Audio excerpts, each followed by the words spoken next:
Como dizia há pouco, esta conferência de imprensa destina-se a dar algumas informações de iniciativas e, aproveitando o facto de aqui estarmos também, podermos dar uma breve opinião sobre, claro que ainda é limitado, uma vez que são apenas 50 dias, mas um balanço dos primeiros 50 dias do atual Governo e dizer também que se completa amanhã, dia 16, um mês que a FENPROF reuniu com a equipa ministerial, neste caso com o próprio Ministro e os Secretários de Estado.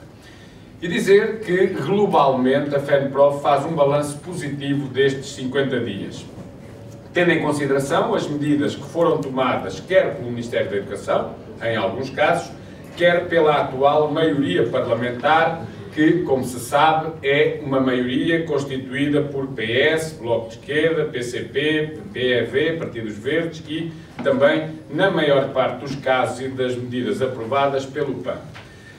E, portanto, as medidas que foram até agora aprovadas e que nós registámos positivamente foram, em muitos casos, aprovadas pela maioria parlamentar que hoje existe, e também, eu diria antes, pela maioria parlamentar que hoje funciona, porque a sua existência não é apenas de hoje, já houve noutras alturas, embora não funcionasse como agora, e também pelo Governo. Registamos o fim da PAC, lembrando que foi uma prova que pôs fora dos concursos e, portanto, da possibilidade de exercer a profissão em 2 anos 7 mil professores. O fim da requalificação, registando também nós que, neste momento, os colegas docentes da Segurança Social que foram afastados por requalificação já começaram, não é ainda completo, mas tendo começado vai alargar-se a ser reintegrados nos serviços em que estavam, portanto não é apenas o fim da requalificação, mas também o retorno ao serviço de alguns que já tinham sido afastados. Dizer que neste momento, se a requalificação não acabasse, e neste momento se aplicasse, 70 professores das escolas do Ministério da Educação seriam afastadas. O fim das bolsas de contratação de escola, das BCE, que, como se sabe, nestes 2 anos foram absolutamente incompetentes para poder colocar professores a horas nas escolas. Vamos ver agora como é que o Ministério da Educação quer substituir estas bolsas, mas estamos até, de alguma forma, com expectativa positiva, porque ainda há pouco estávamos a ler aqui uma declaração de um responsável do Conselho de Ministros que, na reunião de hoje, veio dizer que, independentemente do que acontecer relativamente às questões da participação dos municípios também na educação, a colocação de professores seria feita a nível nacional, portanto, isso é um bom sinal de que as bolsas serão substituídas por uma colocação normal, a nível nacional, lista graduada. A eliminação do exame da Cambridge, do exame do 9º ano, do PET, como se chamava, que é também uma das lutas que nós temos levado por diante. O fim anunciado dos cursos vocacionais no ensino básico, que é muito importante que isso também aconteça. A regularização dos salários nas escolas de ensino artístico especializado.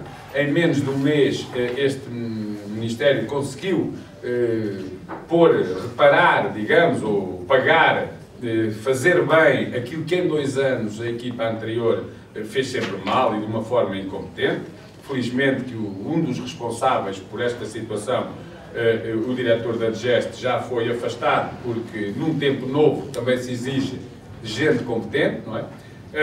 E depois até algumas medidas, e eu deixei para o fim uma que já falarei, um pouco até já mais de um âmbito mais geral, que não apenas dos professores, mas que os professores veem com satisfação, como também, que é o caso, por exemplo, da reposição do valor integral dos salários no ano 2016, evidentemente que é a nossa opinião que o prejuízo já foi enorme e, portanto, era bom que fosse a janeiro, era justo que fosse a janeiro de 2016, mas se nos lembrarmos que o PSD previa, e o CDS, no seu programa eleitoral, repor em 2019, e que o PS previa repor em 2017, ser até 1 de outubro de 2016 é uma situação mais favorável para os trabalhadores, portanto os professores também, ou ainda assinalo também a redução da sobretaxa do IRS, que, em nossa opinião, deveria ser total em 2016,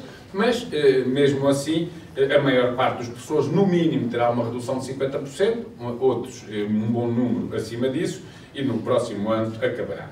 Portanto, são medidas que nós não podemos, sem nenhum problema, sem nenhum preconceito, tal como nós criticámos muitas medidas de governos anteriores, independentemente do partido que os integrava, hoje não podemos deixar de registar positivamente aquilo que são medidas que nós entendemos positivas e que essencialmente resultam de uma luta grande que os trabalhadores e os professores e a FENPROF desenvolveram ao longo destes anos. Não é por acaso que nós identificamos nestas medidas que foram até agora tomadas muitos dos objetivos de luta que a FENPROF assumiu ao longo destes anos. E até aquilo que nos dá um pouco de graça é ouvirmos aqueles que durante tantos anos criticaram a FENPROF por ser crítica em relação a todas as medidas, criticarem a FENPROF por, afinal, até saudar algumas medidas. Isto é curioso, não é? É curioso. Eu até nem posso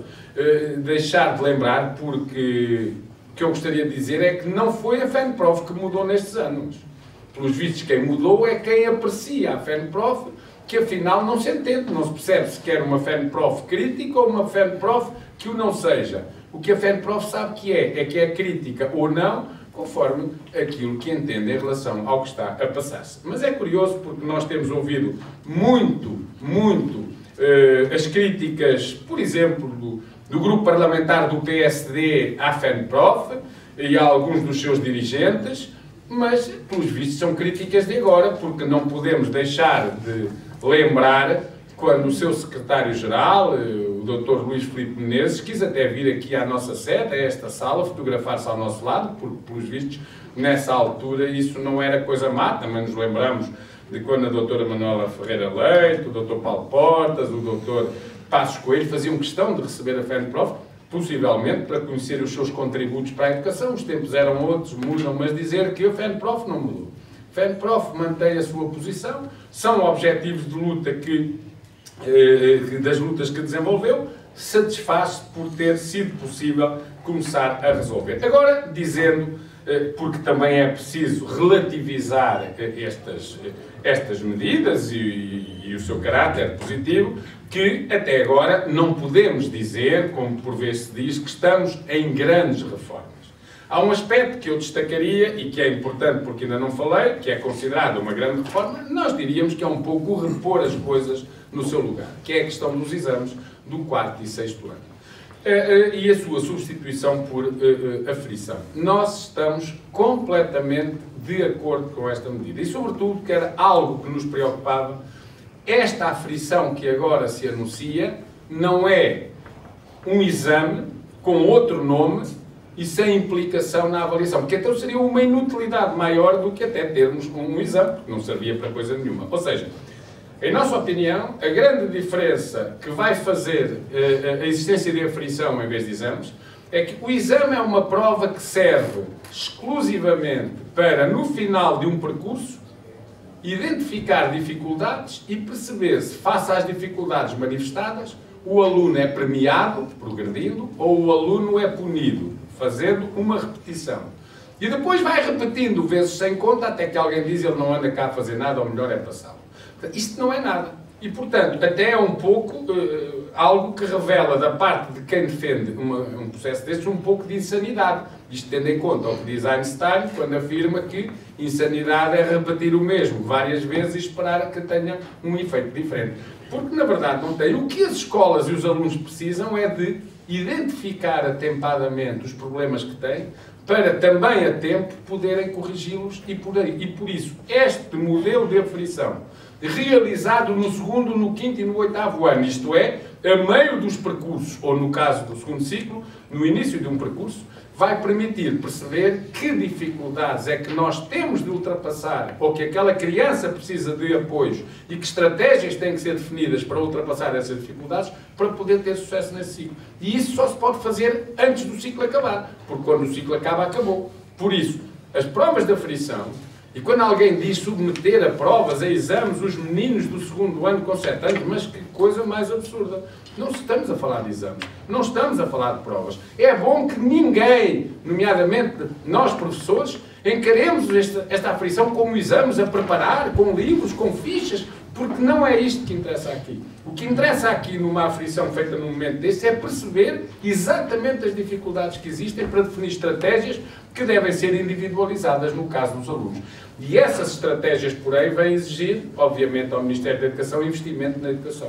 Porque estas estratégias têm de passar por mais apoios, têm de passar por melhores condições de trabalho nas escolas, têm de passar por outros horários para os professores, por sobrecargas de trabalho que não sejam as atuais para disponibilizar os professores para os seus alunos, tem que passar por turmas de menor dimensão para poder haver diferenciação pedagógica e um ensino mais individualizado. Portanto, é isto que agora se espera, porque se a aferição for feita no 2º, 5º e 8º ano e nada se fizer e a escola for aquela que Nuno Crato deixou de herança, pode ter a certeza que a única coisa que vamos perceber é os problemas que existem e, portanto, registamos e ficamos a saber quais são. Não serve para mais nada. E, portanto, isto exige agora, isto impõe agora, um investimento nas condições de organização pedagógica das escolas, nas condições de trabalho dos professores e nas condições em que os alunos aprendem, sob pena de, portanto, ser um esforço que não é de forma alguma útil. Portanto, estamos convencidos, é a nossa opinião, de que este vai ser o caminho, porque este modelo de aferição exatamente impõe um caminho como este e isso é positivo. Tirando esta questão um pouco mais de fundo, mas também no fundo aqui se enquadra, eu diria que aquilo que nós até agora tivemos não foram as medidas de fundo. Se nós quiséssemos comparar com algo conhecido, eu diria assim, nós até agora tivemos nestes primeiros 50 dias na educação aquilo a que podemos chamar as obras de saneamento básico. Eu diria assim, no fundo, o que é que fez o Ministro e muito bem? Limpou algum do entulho deixado pelo Ministro Nuno Crato espalhado na educação. E, portanto, essas obras de saneamento básico eram mais do que indispensáveis e, portanto, essas estão a ser feitas. Há ainda algumas matérias que é necessário ainda avançar, questões que têm a ver com a carreira. Ainda há dias se conheceu mais um ofício do Sr. Provedor de Justiça a propósito de questões de carreira.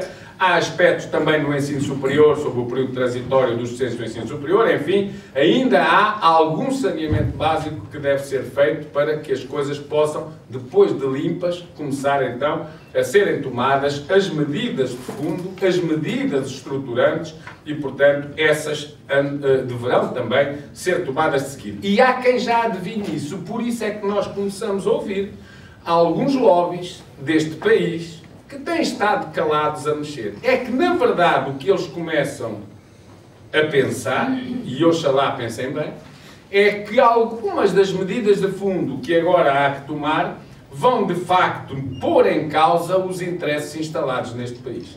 E os interesses instalados na educação, ao contrário do que por vezes se ouve, são interesses de ordem política e são interesses de ordem financeira. São interesses de ordem política daqueles que querem uma escola elitista, querem uma escola para alguns, para que possam ter sucesso esses, no sentido de se poderem, neste caso, manter sempre eles como as elites políticas, económicas, sociais e culturais deste país, e uma escola de menor qualidade, eventualmente uma escola pública profissionalizante, com cursos vocacionais a começarem precocemente, para a generalidade daqueles que nunca integrarão essa elite e que, portanto, serão os futuros explorados do nosso país. Portanto, os interesses políticos abanam quando medidas de fundo começam a ser tomadas. Mas também os interesses financeiros. É evidente que estão hoje a começar a queixar-se e a subir o tom de voz aqueles que, ao longo dos anos, estão habituados a meter ao bolso o dinheiro de todos nós, ou seja, os interesses privados, que andam aqui a circular na educação. E esses começam a ficar preocupados, porque, na verdade, como nós sabemos, têm metido ao bolso, muitos deles de forma absolutamente ilegítima, e por isso há processos em curso na Justiça, dinheiros que não eram seus. E, portanto, esses interesses instalados em torno das questões de educação, hoje estão com medo. E, ainda bem que assim é sinal que alguma coisa se percebe que pode vir a mexer. Então, quais essas questões de fundo? As questões da privatização. Claramente. Hoje é preciso avaliar se de facto o caminho, e nós aí temos já avaliação feita, felizmente muita, que o anterior governo quis prosseguir de colocar através do Estatuto do Ensino Particular e Cooperativo o privado e o público em pé de igualdade como se fossem uma e a mesma coisa, é algo que é preciso acabar, porque a Constituição da República impõe uma escola pública de qualidade, democrática e para todos, ao serviço da população.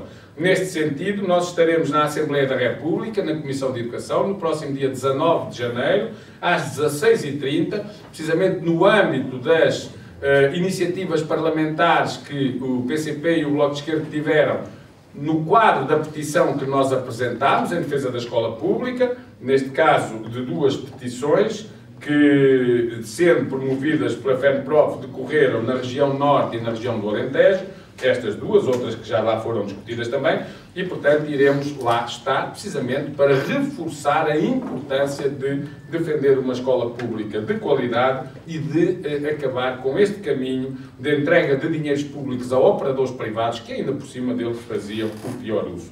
Outro aspecto para nós muito importante é o da descentralização. E a descentralização aqui do sistema inclui para nós várias vertentes. A municipalização, evidentemente, que está aí acima da mesa, mas também aspectos que têm a ver com a própria organização e funcionamento das escolas. É preciso que as escolas voltem a ter uma gestão democrática. Porque a gestão democrática é fundamental para que a escola possa ter e exercer adequadamente aquilo que toda a gente fala, mas nunca ninguém diz bem o que é que quer dizer com isso, que se chama autonomia. Não há autonomia sem gestão democrática. Porque se a gestão for aquela em que os diretores das escolas são, no fundo, uma peça mais de toda a cadeia administrativa do Ministério, não há autonomia possível, porque a autonomia não pode ser exercida pela própria administração, porque, enfim, aí há controle. Portanto, as questões da gestão democrática, da gestão das escolas, da organização das escolas, da autonomia das escolas e da municipalização é outra das áreas para nós fundamentais, e no início de março a FENPROF vai promover um encontro, uma iniciativa a nível nacional, uma conferência, depois veremos o formato exatamente, mas no início de março sobre esta matéria. Hoje também ficámos a saber que até final de abril o Governo vai avançar com algumas medidas no âmbito da descentralização, da municipalização, não sabemos, mas neste âmbito, e portanto nós queremos também ser parte ativa, contribuindo para aquilo que for feito. Só mais dois aspectos: as condições de trabalho nas escolas e os horários dos professores. Toda a gente percebe porque é que, ainda mais agora com este novo modelo de avaliação, com provas de aferição, se torna importante melhorar as condições de trabalho das escolas, e também no ensino superior, em questões de fundo, a avaliação do regime fundacional, do regime de fundações.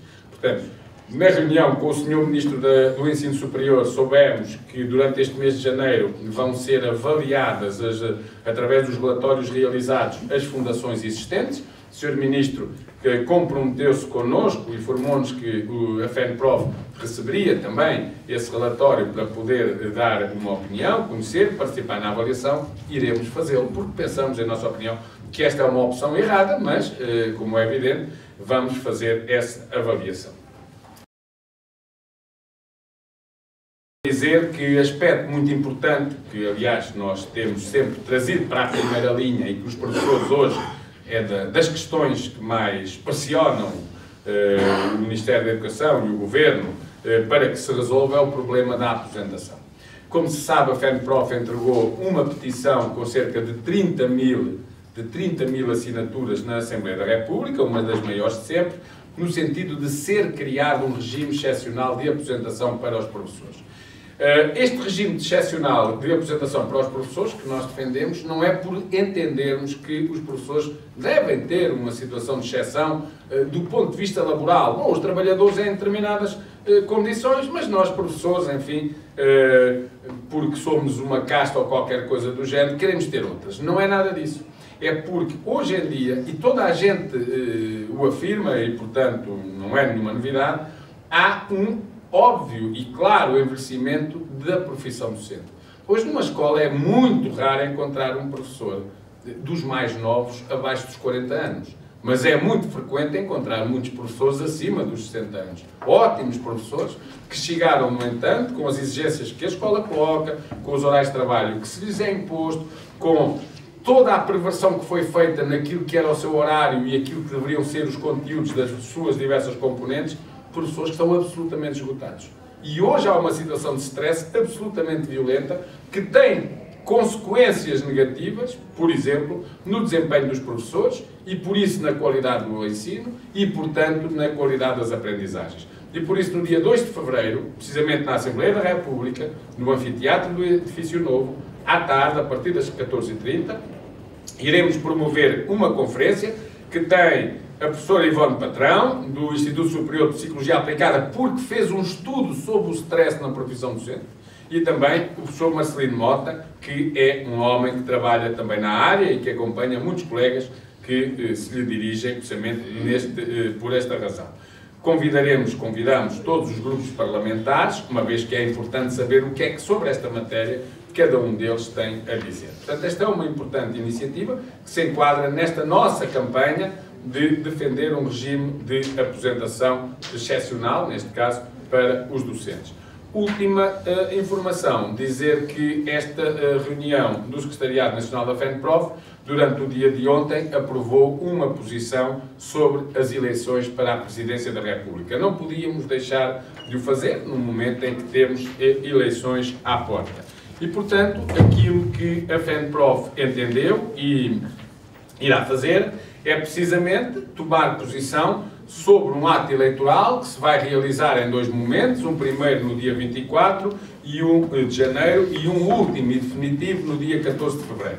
E, portanto, aquilo que nós esperamos é precisamente que os professores, dando o seu contributo no dia 24 de janeiro, precisamente para a realização desta segunda volta, possam na segunda volta, e a questão é política e não é mais nenhuma, é lembrar que estas medidas que estão a ser tomadas, que nós saudámos aqui no início da conferência de imprensa, medidas essas que resultam de uma nova maioria que existe na Assembleia da República, que suporta um governo que as tem tomado, digamos, ou significa, ou vai ao encontro daquilo que nós temos considerado como um tempo novo, também na governação do país, e que não deve ser posto em causa nas presidenciais. É preciso dar continuidade a este ciclo político que se iniciou, em que foi possível tomar medidas diferentes para a educação. E os professores conhecem-nas, sabem, vão senti-las também quando receberem o seu salário, quando virem, portanto, que a sobretaxa é menor.